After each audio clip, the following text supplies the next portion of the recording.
ఒకటి, సమయాన్ని కాపాడి ప్రయోజనం లేని వాటిలో వృధా చేయక ఉండుట విధి. ఇబ్నే అబ్బాస్ రజల్లాహు ఉల్లేఖించారు. ప్రవక్త సల్లల్లాహు అలైహి వసల్లం చెప్పారు, 2 వరాల పట్ల అనేక మంది నష్టంలో పడి ఉన్నారు. ఒకటి ఆరోగ్యము, రెండవది తీరిక. బుఖారీ 6412. ఆయిషా రజల్లాహు తఆలా అన్హా కథనం.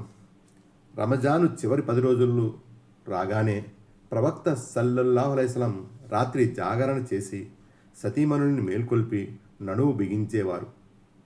అనగా ఇతోధికంగా ఆరాధనలో నిమగ్నులయ్యేవారు. బుఖారీ, ముస్లిం. ప్రవక్త సల్లల్లాహు అలైహి వసల్లం ఇలా తెలిపారు. అబ్దుల్లా బిన్ మసూద్ రజల్లాహు తఆలా అన్హు ఉల్లేఖించారు. ప్రళయ దినాన అల్లాహ్ సమక్షంలో 5 విషయాలు ప్రశ్నించబడనంత వరకు ఆదాం కుమారుడు కదలలేడు. ఆ ప్రశ్నలు ఇవి. 1, జీవితకాలాన్ని ఏ ఏ కార్యాల్లో గడిపావు? 2, యవ్వనాన్ని ఏ కార్యాల్లో కృషింపజేశావు? 3, ధనం ఎలా సంపాదించావు? 4, ఎలా ఖర్చు చేశావు? 5, తెలుసుకున్న విషయాలపై ఎంతవరకు ఆచరించావు? తిర్మిజీ. భీతి కలవాడు వేకువజామున ప్రయాణం మొదలెడతాడు.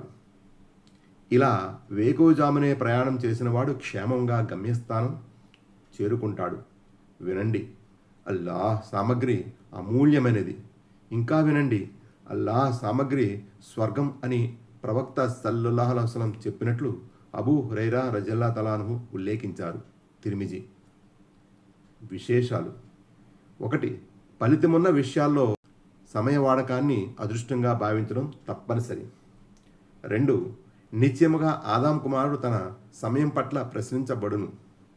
3, సమయం విషయంలో అతిగా మితిమీరిన వారు తమ సమయాన్ని వృధా చేసి దాని విషయంలో మోసంలో పడి ఉన్నవారే.